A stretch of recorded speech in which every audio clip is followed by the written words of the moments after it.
Good morning class. मैं पुष्पा शर्मा, आपकी हिंदी अध्यापिका, आपके समक्ष अध्यापन कार्य हेतु पुनः उपस्थित हूँ।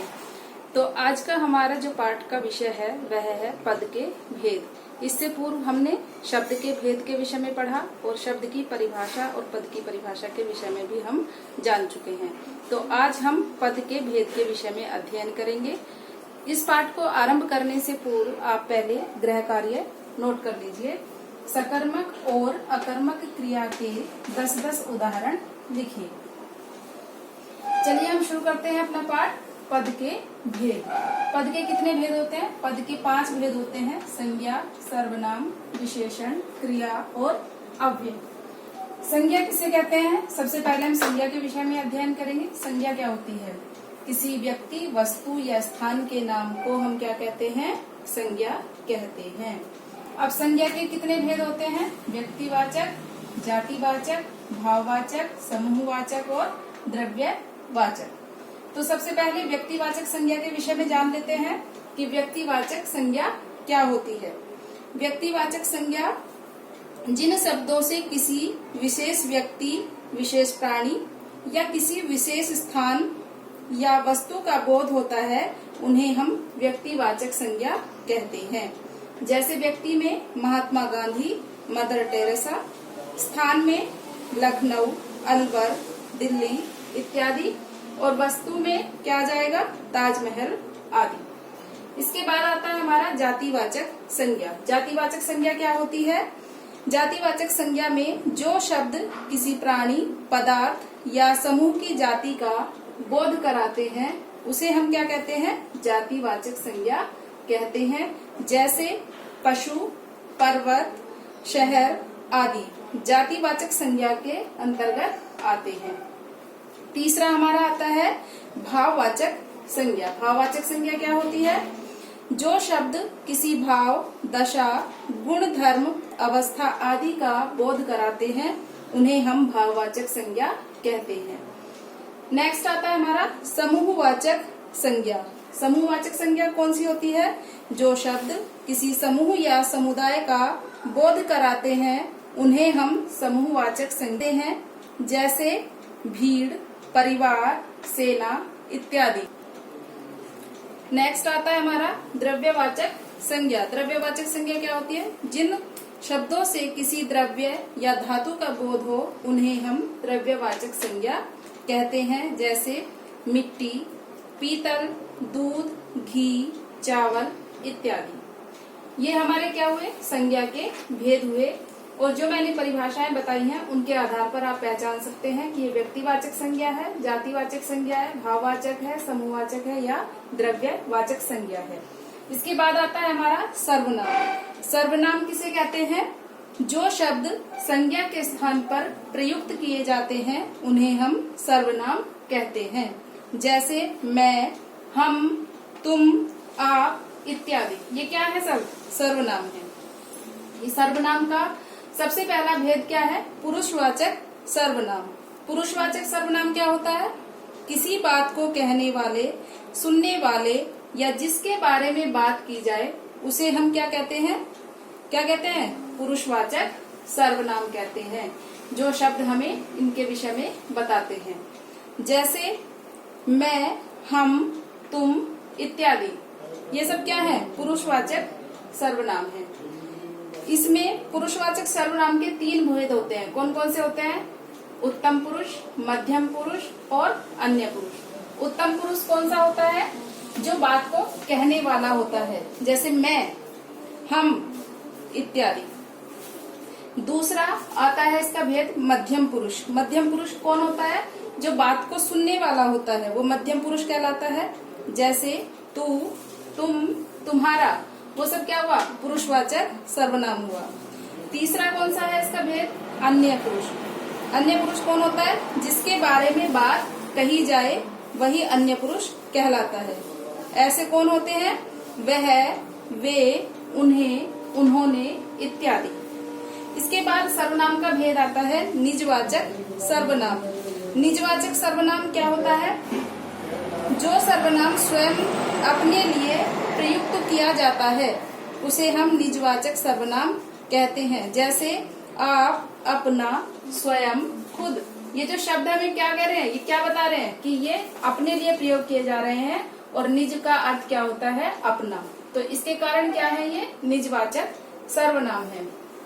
इसके बाद क्या आता है हमारा निश्चयवाचक सर्वनाम। निश्चयवाचक सर्वनाम क्या होता है, जिन सर्वनामों के द्वारा पास या दूर स्थित व्यक्तियों, प्राणियों अथवा वस्तु का निश्चित ज्ञान हो, उन्हें हम निश्चयवाचक सर्वनाम कहते हैं। जैसे यह, ये, वह, वे इत्यादि। इसके बाद आता है हमारा अनिश्चयवाचक सर्वनाम। अनिश्चयवाचक सर्वनाम क्या होता है, जिन सर्वनामों से निश्चित वस्तु एवं व्यक्ति का बोध न हो। निश्चयवाचक में क्या हो रहा था, पता चल रहा था हमें, और अनिश्चयवाचक में हमें किसी व्यक्ति या वस्तु का बोध नहीं होता, उन्हें हम क्या कहते हैं, अनिश्चयवाचक सर्वनाम कहते हैं। जैसे कोई, कुछ, किसी आदि। वाक्य बोल सकते हैं उदाहरण के रूप में, बाहर कोई आया है, यानी कि अनिश्चयवाचक, अनिश्चितता को बता रहा है, निश्चित नहीं है, पता नहीं है हमें। इसके बाद आता है हमारा संबंधवाचक सर्वनाम। संबंधवाचक सर्वनाम क्या होता है, जिन सर्वनाम शब्दों से भिन्न बातों का, अलग बातों का, भिन्न बातों मतलब अलग बातों का संबंध प्रकट होता है, उसे हम क्या कहते हैं, संबंधवाचक सर्वनाम कहते हैं। उदाहरण हम देख सकते हैं, जो करेगा सो भरेगा, यानी कि जो और सो क्या बता रहे हैं, संबंध बता रहे हैं कि जो जैसा कर रहा है उसके साथ वही होगा, वैसा ही होगा, वही उसको भरेगा। तो जो और सो क्या है, संबंधवाचक सर्वनाम है। दूसरा जैसी करनी वैसी भरनी, तो इसमें भी जैसी और वैसी क्या है, संबंधवाचक सर्वनाम को दर्शाने वाले शब्द हैं। इसके बाद आता है हमारा प्रश्नवाचक सर्वनाम। प्रश्नवाचक सर्वनाम क्या होता है, जिन शब्दों का प्रयोग प्रश्न पूछने के लिए किया जाता है, वे प्रश्नवाचक सर्वनाम कहते हैं। जैसे दरवाजे पर कौन खड़ा है, तो कौन क्या हो गया, प्रश्नवाचक सर्वनाम हो गया। तुम्हारे हाथ में क्या है, हाथ में क्या है, क्या क्या हो गया, प्रश्नवाचक सर्वनाम हो गया। इस प्रकार क्या है, ये सर्वनाम के भेद हैं। इसके बाद आता है हमारा विशेषण। विशेषण क्या होता है, जो शब्द संज्ञा या सर्वनाम की विशेषता बताते हैं, उन्हें हम विशेषण कहते हैं। जैसे लाल कपड़ा, काली गाय, ऊंचा मकान। तो इसमें लाल, काली और ऊंचा क्या कर रहे हैं, ये विशेषताएं बता रहे हैं। ये शब्द क्या है, हमारे विशेषण शब्द हैं, क्योंकि ये संज्ञा या सर्वनाम की विशेषता को प्रकट करने वाले होते हैं। अब विशेषण के कितने भेद होते हैं, विशेषण के 4 भेद हैं, गुणवाचक, संख्यावाचक, परिमाणवाचक और सार्वनामिक। इसमें सबसे पहला आता है हमारा गुणवाचक। गुणवाचक सर्वनाम क्या होता है, जो विशेषण शब्द संज्ञा या सर्वनाम के गुण दोष अथवा रंग, स्वाद, स्पर्श एवं दशा का बोध कराएं, उन्हें हम क्या कहते हैं, गुणवाचक सर्वनाम कहते हैं। जैसे राम उदार व्यक्ति है, राम उदार व्यक्ति है, इसमें विशेषण क्या हुआ, उदार हुआ, है ना। इससे हमें क्या पता चलता है कि गुण क्या है उसका, उदारता क्या है राम का गुण, तो उससे हमें पता चल रहा है कि राम उदार व्यक्ति है, अर्थात गुण जो है वो विशेषण है। ये गुणवाचक विशेषण के विषय में बता रहा है। दूसरा आता है हमारा संख्यावाचक विशेषण। संख्यावाचक विशेषण में क्या आएगा कि जो विशेषण शब्द किसी संज्ञा या सर्वनाम की संख्या संबंधी विशेषता का बोध कराते हैं, उन्हें संख्यावाचक विशेषण कहते हैं। जैसे इस कक्षा में 40 छात्र हैं। कितने छात्र हैं, 40, तो ये संख्या का बोध करा रहे हैं।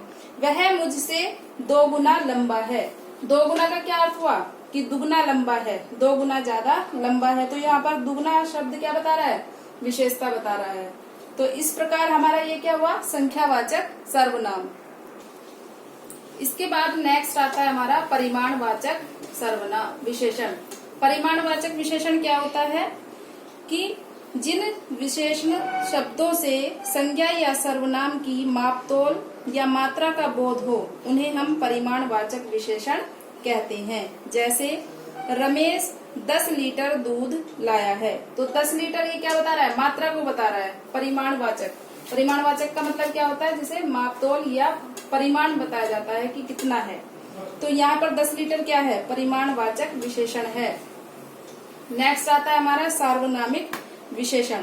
सार्वनामिक विशेषण क्या होते हैं, जब सर्वनाम शब्द संज्ञा शब्दों से पहले लगकर विशेषण का कार्य करते हैं तो उन्हें सार्वनामिक विशेषण कहते हैं। जैसे वह मेरा घर है, वह मेरा घर है अर्थात क्या है कि सर्वनाम शब्द संज्ञा शब्द से पहले लग गया है। संज्ञा शब्द क्या है, घर, और वह निश्चित रूप से बता रहा है कि वह जो घर दिखाई दे रहा है वह मेरा है। तो ये क्या हुआ, सार्वनामिक विशेषण हुआ वह। फिर हमारा विद्यालय पटेल नगर में है। इस वाक्य में हमारा क्या हुआ, सार्वनामिक विशेषण हुआ, क्योंकि विद्यालय संज्ञा शब्द है और इससे पहले इसका प्रयोग हुआ है। इसके बाद आता है हमारा क्रिया। क्रिया क्या होती है, किसी काम को करना या किसी काम का होना क्रिया कहलाता है। अर्थात किसी काम के करने या होने का बोध कराने वाले शब्दों को हम क्या कहते हैं, क्रिया कहते हैं। जैसे बालक खेलता है, पक्षी आकाश में उड़ते हैं। तो उड़ते हैं और खेलता है शब्द क्या है, क्रिया है। इनके माध्यम से हमें पता चल रहा है कि किसी कार्य का होना या करना इसमें पाया जा रहा है। क्रिया के कितने भेद हैं, 2 भेद हैं, सकर्मक और अकर्मक। सकर्मक क्रिया क्या होती है, कर्म के आधार पर क्रिया की 2 भेद होते हैं, जैसे सकर्मक और अकर्मक। तो सकर्मक क्रिया क्या होता है और अकर्मक क्रिया क्या होता है। सकर्मक क्रिया जिस क्रिया से होने वाले व्यापार का फल कर्ता को छोड़कर कर्म पर पड़े, है ना, तो वो क्या कहलाएगा, सकर्मक क्रिया कहलाएगी। कि इसमें क्रिया का जो मेन फोकस होता है वो किस पर होता है, कर्म पर होता है, सकर्म यानी कि कर्म के साथ। उदाहरण के रूप में हम क्या देखेंगे, रमा पुस्तक पढ़ती है, रमा पुस्तक पढ़ती है। तो पढ़ती है क्या है, क्रिया है, और पुस्तक को पढ़ना क्या हुआ, कर्म हुआ, और कर्ता क्या हुआ इसमें, रमा।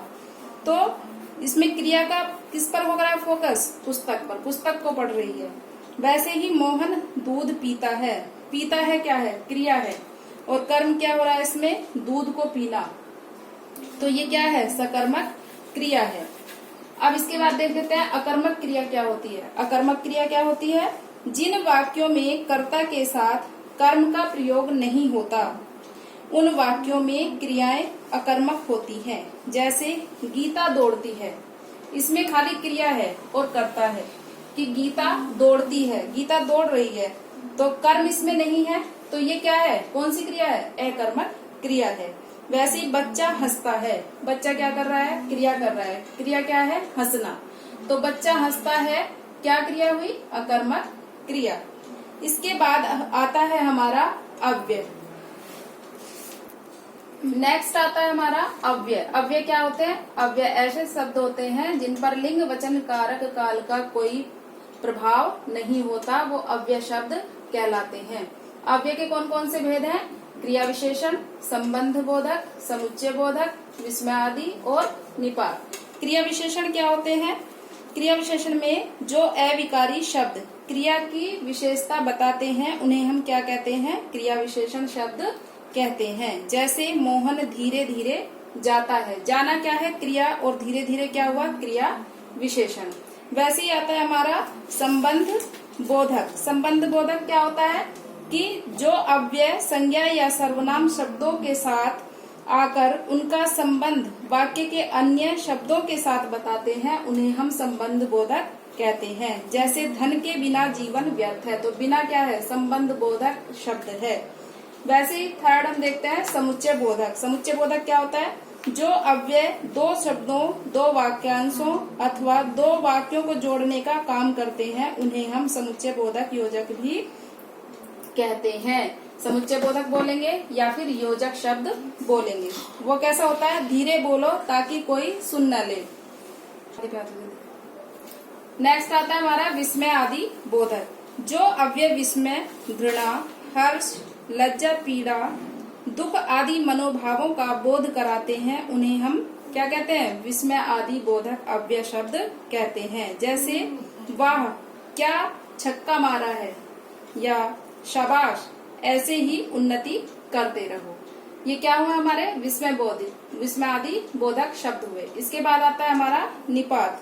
निपात में जो अव्यय शब्द किसी शब्द के बाद लगकर उसके अर्थ पर विशेष प्रकार का बल देते हैं, उन्हें हम निपात कहते हैं। जैसे वह भी पिताजी के साथ चला गया। वह भी शब्द इसमें क्या हुआ? भी शब्द क्या है कि निपात है, लेकिन फोकस भी पर ही हो रहा है, तो जिसके कारण ये क्या कर रहा है कि बल पड़ रहा है भी पर। वह भी पिताजी के साथ चला गया। और क्या बता रहा है कि जो अव्यय शब्द किसी शब्द के बाद लगकर उसके अर्थ में विशेष प्रकार का बल दे रहे हैं, तो यहाँ पर कौन दे रहा है बल? भी। तो इस प्रकार क्या हुआ? ये निपात हुआ। फिर दूसरा उदाहरण, मैं रात तक यहीं बैठा रहा। तो रात तक बैठा रहा, तक क्या हुआ? निपात शब्द है, लेकिन तक के कारण उस पर बल का प्रभाव दिखाई दे रहा है। तो बच्चों, आज हम इस कक्षा में इतना ही अध्ययन करेंगे। आज हमारा शब्द और पद पाठ पूरा हुआ। आगे का हम नेक्स्ट वीडियो में पढ़ेंगे। धन्यवाद।